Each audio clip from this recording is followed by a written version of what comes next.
Okay. Welcome back, everyone. Today I'm joined by a familiar face, Dr. Naila Keleta-Mae. Dr. Naila is the principal investigator of the Black and Free Research Creation Project that has brought together amazing artists, amazing brands, and the broader Ontario community. However, my words could never do Dr. Naila Keleta-Mae justice.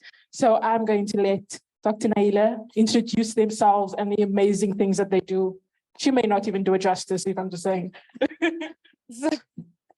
So I know, I'll start this by saying that I was not meant to be on the program. So I'm, happy to be here and to be talking about the work.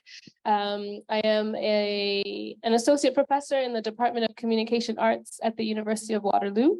I am a recently awarded Dorothy Killam Fellow and a Tier 2 Canada Research Chair in Race, Gender, and Performance. I'm also a multidisciplinary artist, and that informs a lot of me. What has inspired Black and Free? Oh, gosh. So Black and Free started in 2017 officially.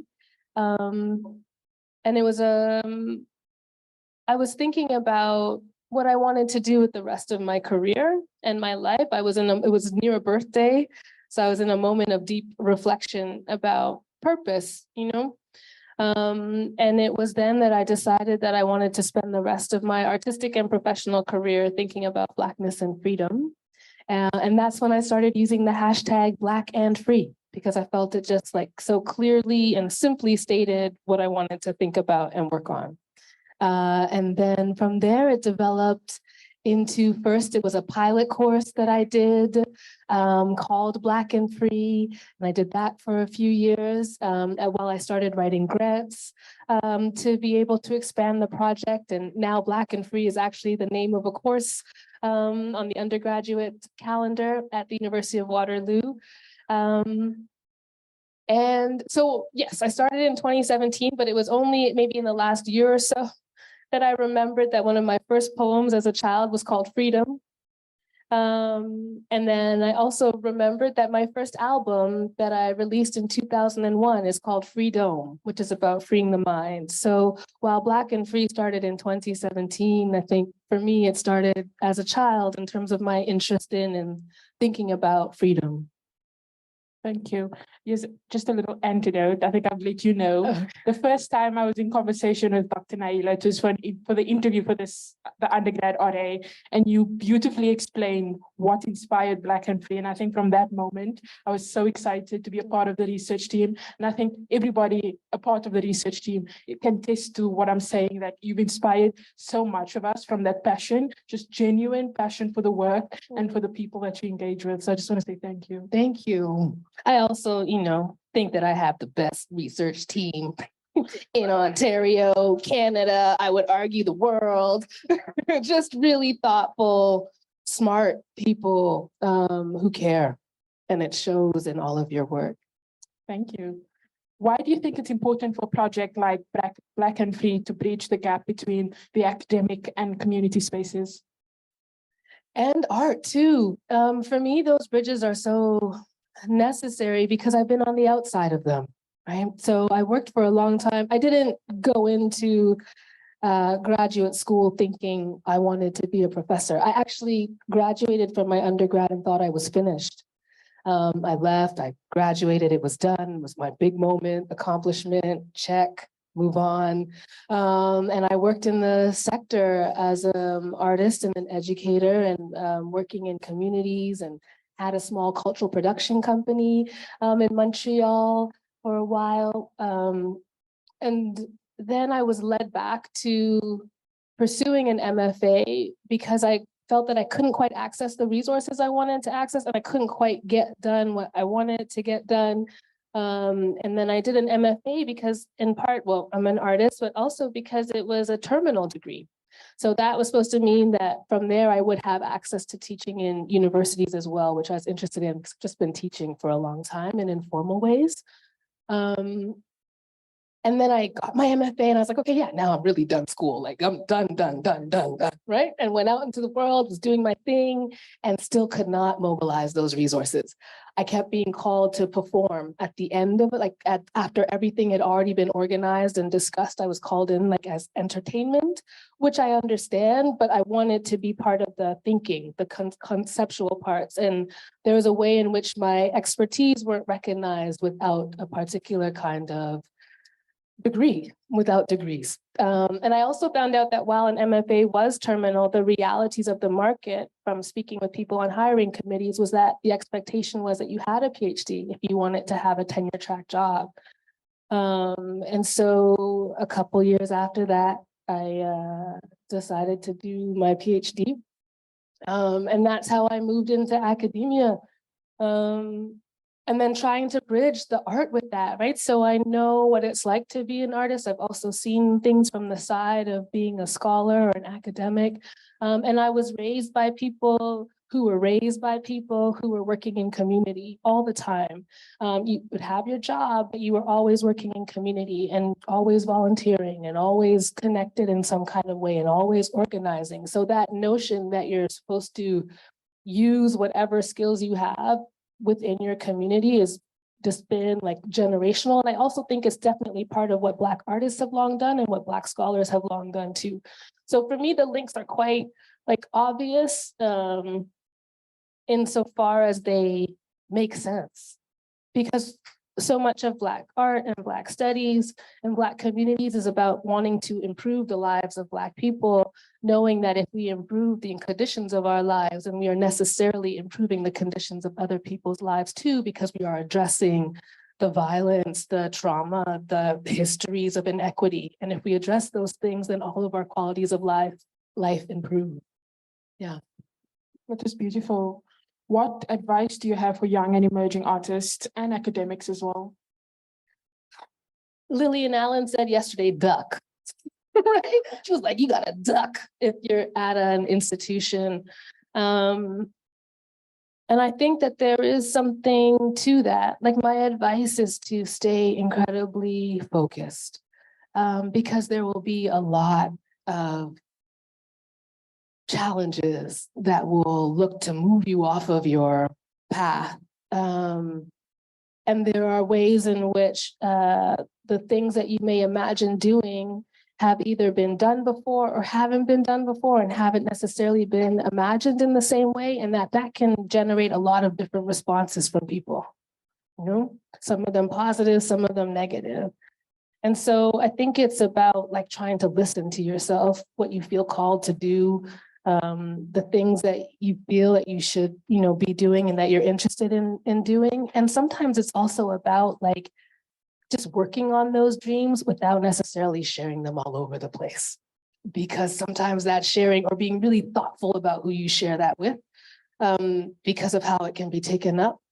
And then lastly, is like to connect with people who you feel good around, who are doing things that you would like to do, like to try to be in community, because this work doesn't work on your own. As isolating as it can feel, it doesn't actually work on your own, in my experience. Yeah. Thank you. What is the importance of holding this exhibit, the symposium, and a marketplace?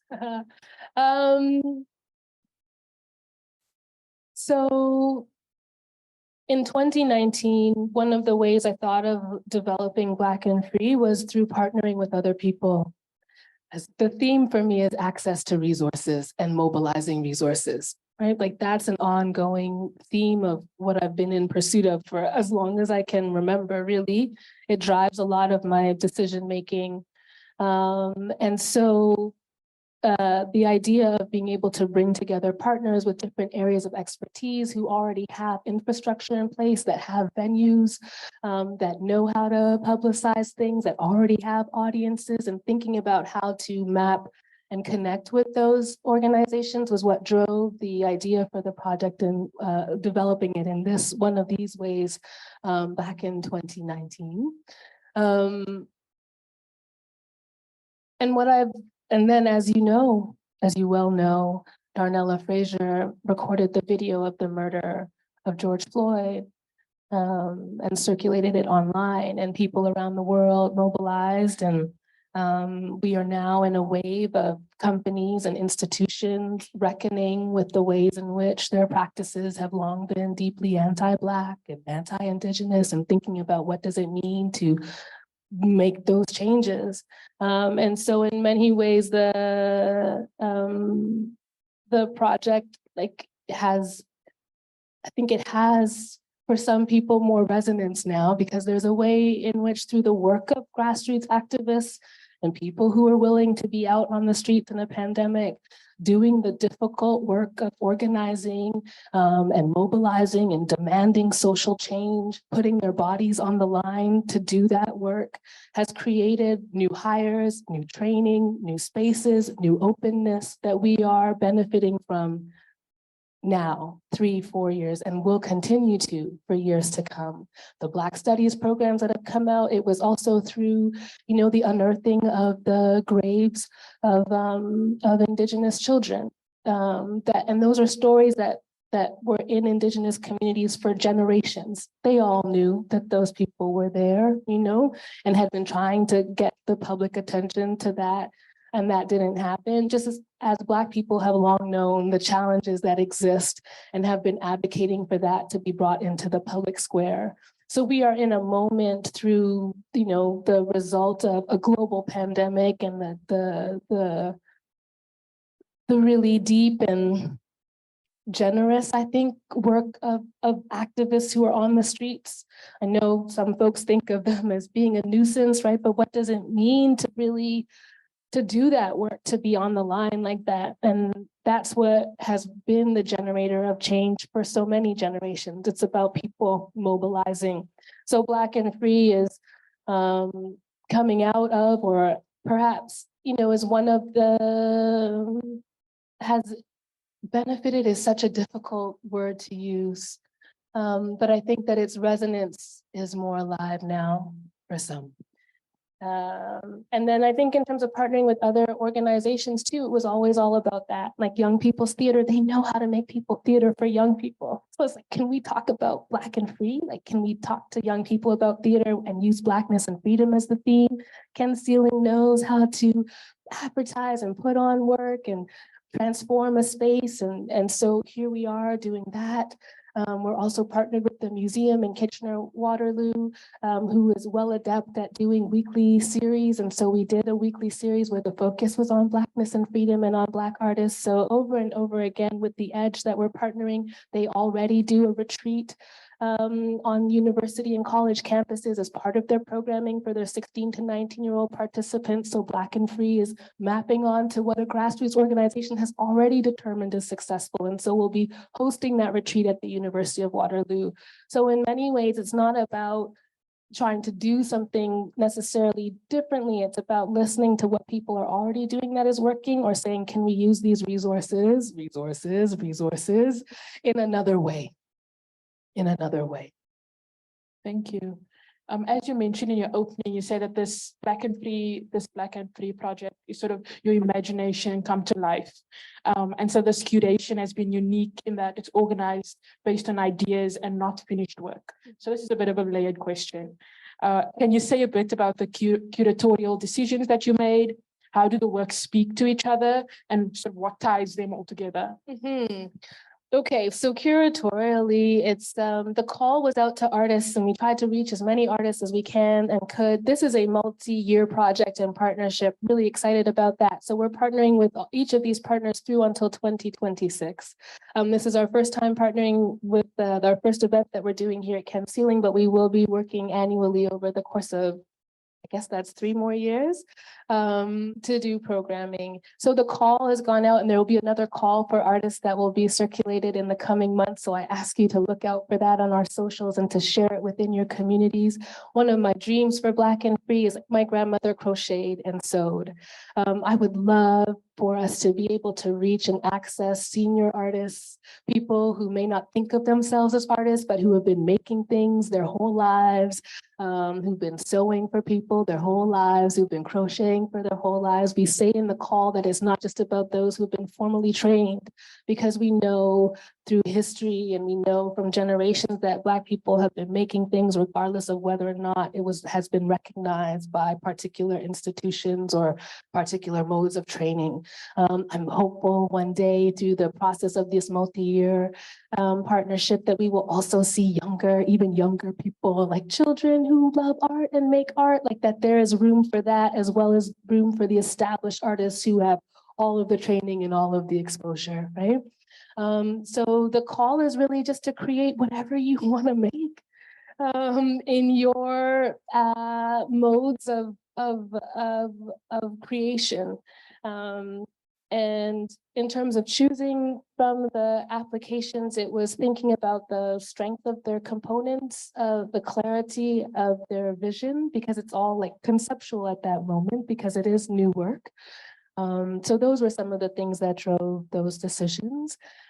In terms of how everything is together, one of my biggest preoccupations was like, how do we transform this space into a place where people will come in, Black people in particular, and feel a sense of home and of belonging. And so the textiles became a really important way of doing that. So as soon as you come in the lobby, it was just about placing strips of fabric. Ghanaian fabric from My Enyo is the company I purchased them from, to just say that, yes, right, like this is a place where you can see familiar things, not just on the wall, but in where you sit and where you place your cup and where you eat your food. So that became really important as well in terms of just the wanting to create a space and a feeling. Plants as well, like I grew up in a Caribbean home where there are plants everywhere. I don't have the green thumb, it didn't get passed on to me, but I grew up around plants in every home that I visited. And so these are our plants to have feelings of home.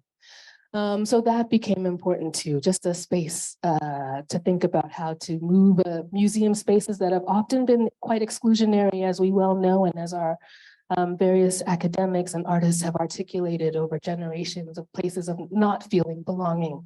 So those were some of the things that I was thinking about. And in terms of putting the work side by side and choosing what went where, part of that was informed by this exhibit features particular 7 artists, and then there are also 6 artists who have already been featured through the museum work and through the museum series, but I wanted to include all of the works so that we could see the collection of what this cohort has created. So we have 12 of the 13 pieces here that were created, and next year there will be more in a different cohort. And I should also say that we'll be putting out a coffee table book at the end of the project with our project partner, Wilfrid Laurier University Press, that will show all of the artwork over the course of the 5 years of the project. So hopefully some big, beautiful pictures and descriptions so we can think about what folks were thinking about around Blackness and freedom over the course of a period of time. Mm-hmm. I'm sure that many of your students and many people that have interacted with you have been inspired by the work that you do. So can you tell us about your journey of finding your voice as an artist and as an academic?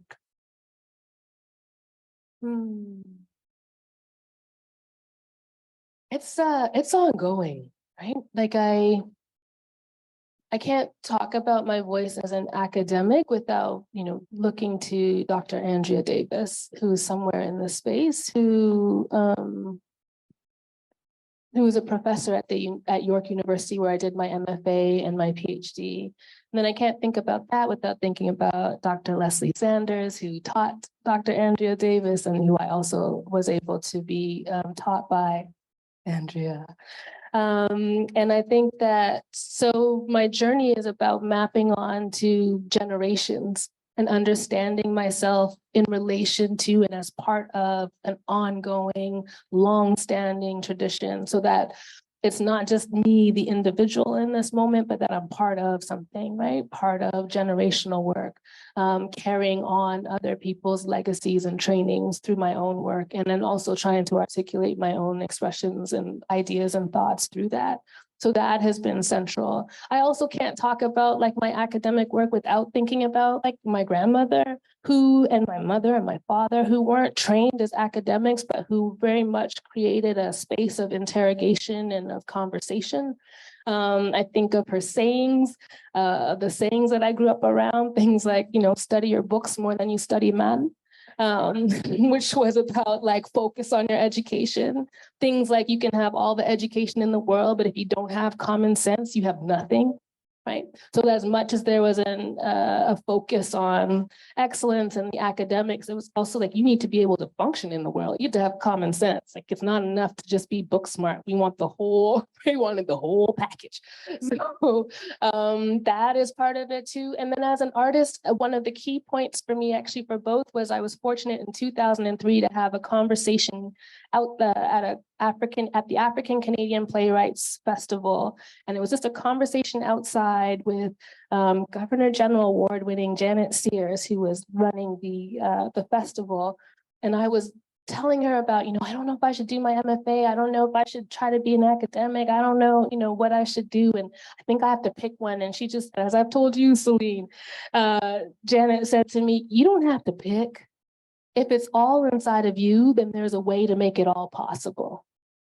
And that was just like, oh, I don't have to be a firefighter, a doctor, a teacher, a this, a that, right? It was like that I should be driven by what was inside. And if what was inside was multimodal and multidisciplinary and wanted to do academic work and artistic work, then I didn't have to reconcile that. I didn't have to pick one. I didn't have to pause one. I could figure out, even if I hadn't seen the example of it, that I could figure out how to put it all together because it was in me. And so Janet was saying that like, it's what's in you that should determine what you do. And so that was like, it just opened up a world. It opened up a world. And so in the moments of like, and there were times academically where I couldn't focus as much on the art because of the demands of the scholarship, right? So there's that balance, but nothing ever ended because it was all in me. And I made that decision through that guidance to figure out how to make it all work. Yeah. For context, Dr. Naila and I were in conversation, and I was also debating on whether I wanted to go on and do a master's, whatever I wanted to do. And I said, in an ideal world, this is what I would do. And she said, well, it already exists within you, so why not work towards it? And I think those are words that I hold true even today, and I've shared with other people, and someone has shared with you, and that just speaks to the generational sort of knowledge sharing between the two. So thank you. Thank you, Janet. Right, thank you. So last question, what does Black and free mean to you? Yes, I have to think of one of the first research assistants on the project, like 2019, 2020, is Janice Anderson, brilliant York University student who went through and listened to and transcribed interviews that I had done on one of my site visits. I was at Afropunk in Brooklyn. And there I asked many people that question. And one of the things that Janice quickly identified and that has remained true, and I was thinking about it today as people responded, is that she said in every interview, people always pause.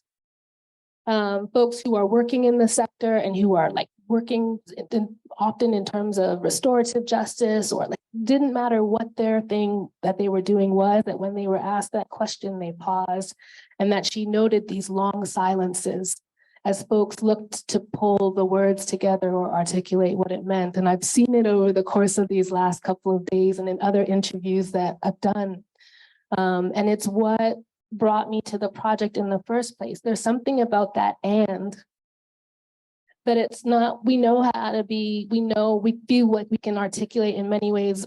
I'll speak for myself. I think that there are ways that I can articulate Blackness, and there are ways that I can articulate freedom, but it's the and, it's the, what does it mean to have both of those things together?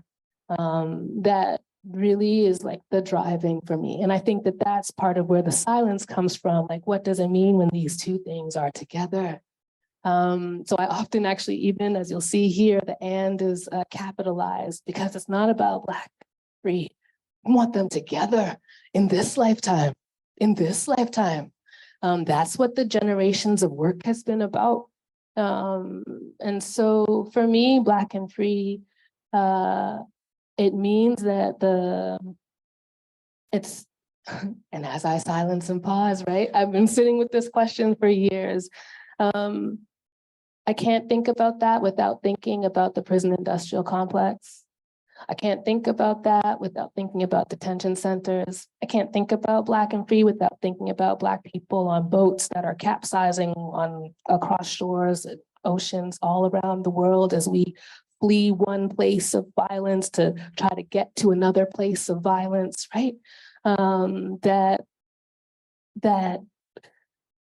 I can't think about freedom without thinking about the socioeconomic pressures that we are always under, about the ways in which LGBTQ plus and trans people in particular, right? The kinds of violence that is ongoing in our communities and against us, right? So there is a part of it for me that is just deeply grounded in those realities, and that recognizes and believes that there isn't freedom until those things are addressed. There just can't be. It's insufficient for some of us to be free, and not all. It's insufficient for men and women to be free and gender non-conforming people to not be free. That's not freedom. And we've seen that historically as well with like civil rights movements and various movements for liberation, where we've kind of said, well, let's just put on pause the question of patriarchy or sexism, or we'll get back to the question of sexuality. We're going to deal with this more pressing thing at this moment. But what we've learned as brilliant women on the Black Joy mixtape podcast talked about years ago, the Jasmine King of the South and Amber Sullivan, they talked about how you always have to circle back. If you don't bring everybody, you're going to have to go back. You're going to have to go back and get the folks that we didn't bring with the movements for freedom. So I think about Black and free as tiny, tiny movements, and hopefully movements where we're moving together and we're thinking through and not leaving anybody behind. And while it might not look glamorous or like big change or progress and flashy on the outside, my hope is that it will be more sustainable, that it'll be real, that we can make those steps and not have to circle back. So Blackness and freedom, I guess, is about all of us working towards that and experiencing that, regardless of our orientation, our gender presentation, our socioeconomic realities, whether or not we're born into families that are able and have the capacity to care for us or not, that we will have the structures and infrastructure in place to be able to experience freedom.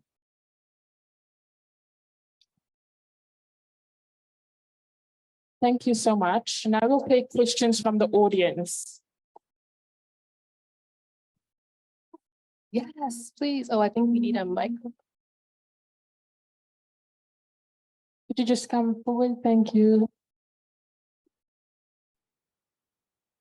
I wanted to ask a question based on something you said earlier about finding yourself and being able to do what's already inside of you. If you're someone who struggles with, like, I don't know, identity disorder, maybe like imposter syndrome. I know for myself, I like struggle to know who I am as a person sometimes because of just things people say to me that like kind of weigh from my confidence and stuff. How would you like find yourself and like ground yourself in a reality that you want to work on? Listen deep inside and think of it as noise. Think of the other stuff as noise, right? That often I think we are that, and try to connect with some good people as much as possible so that it's not that you're not isolated in it. But I think it's really, in some ways, the rest of it is noise. You know, part of what anti-Blackness does is that it creates really tiny, narrow ideas of what it means to be Black. You know, these like minor conceptions of you're this or you're that, your skin looks like this, or like it's just so narrow that we're not afforded the kind of nuances and details and differences. Like Black people, we represent all religions. Some of us are atheists. we come in all, social classes. We have a range of political views from the far right to the far left. Like, we are not a monolith. We are millions and millions and millions of people, but somehow anti-Blackness, not somehow, structurally what it does is that it makes it so narrow. And that's part of what Black and Free is looking to do. The impetus or the theme for folks is just Black and free. That's it. Well, what do you want? This? Do you want that? No, I want whatever it means to you. Nuance, your perspective, your individual take on it, not my pre-described notion of what that is, because that is so much of what I think anti-Blackness does. And not just anti-Blackness, specifically what white supremacy does, right? The notion that there's a particular way to present yourself in the world. And if you're not doing that, then you're in a space of lack. So I just encourage you to listen deeply, and if you can connect with a good person, and if you don't find a good person, journaling is great, recording your audio is great, things that we can do to affirm who we are, and knowing that it's okay to not know too. That the folks who look like they got it the most together don't necessarily have it together. Including me, right? As my daughter can attest to. Next question.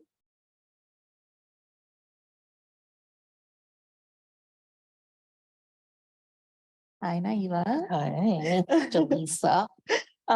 So in working with you on this project, I think of anyone that I have ever known, you are probably the most radical imaginer. And seeing the project come together as you were imagining, not only from the beginning, but just throughout, should we do a symposium? Yeah, let's do a symposium. Should we have a market? Yeah, let's have a market. So I know we have a lot of youth here that are part of the Edge, and I was wondering if you could talk about the importance of imagining and how you got to a place of radical imagination. Okay, thank you for the question. I think it'll be our last question because we also get to talk to Aljamain, I believe is here. Okay, so 11 years ago, I did a TED talk that's called Imagine and Do. And it is really about that. It's about just the work of imagining something and then just doing it, just focusing on doing it, just not trying to do anything else but the thing that you imagine. And so that's a big part of Black and Free, and of I think how I've worked and been in the world of just wanting to imagine something and then do it as much as possible, to the extent that which it is possible. My hope, though, also is always that I'm doing it and connecting with people who have expertise other than my own to understand the feasibility of it, right? Because it's great to have a great vision, but if it exceeds the capacity of the people on the team or in the room, then you create an environment where it's difficult to succeed and difficult to feel happy about the work or good about the work. So my hope in leading the project and in terms of the imagining is to always be connecting with people like yourself, everyone on the team, is this feasible? Yes, I'd like to do a symposium, but can we do it? Because it's short notice. Is this feasible? And then listening, can we do it? What kind of support would we need?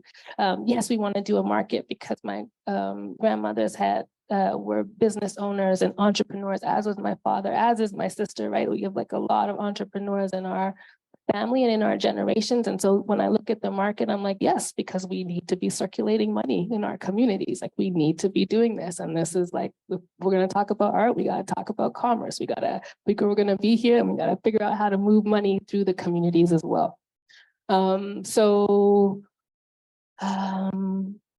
It's the hope is to imagine radically. I haven't thought of it that way. I appreciate that, Jaleesa. I'll be thinking about that. But to imagine radically in a way that's connected to people's capacity and their own dreams as well, right? Because so much of what has happened and what you're experiencing today also exceeds what I imagined, insofar as people taking it and imagining and putting their own and saying we should do this or do that. Or when you're saying to me, Naila, we need to move the speaker, we're going to work on moving it. Yes, okay, great. Yes, that makes, thank you, right? It's just space for people to take their own and to see themselves in it and to map in the ways that they want to map. I guess to the edge and anyone else is to just keep imagining, don't let the violence of the narrowness and all the other things stop you from imagining. Like, that's what Janet was saying to me. That's what Andrea taught me in my classes, the class that I took with her. Like, that's what you just keep imagining and doing things and looking for people to do that with. Yeah, thank you for the question. And thank you so much. I'm just going to say as we close, thank you so much for coming as well. It's quite meaningful. Black and Free is for people who are engaged in the topic already, who are casual, just kind of want to learn something about it maybe, and who are just curious as well. And so thank you for being part of that.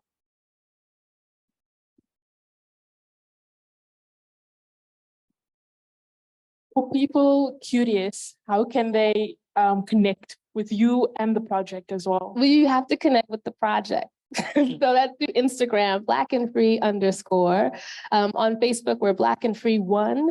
And on Twitter, it's Black _and _free. I'm less active on social now as we're pushing everything towards Black and Free.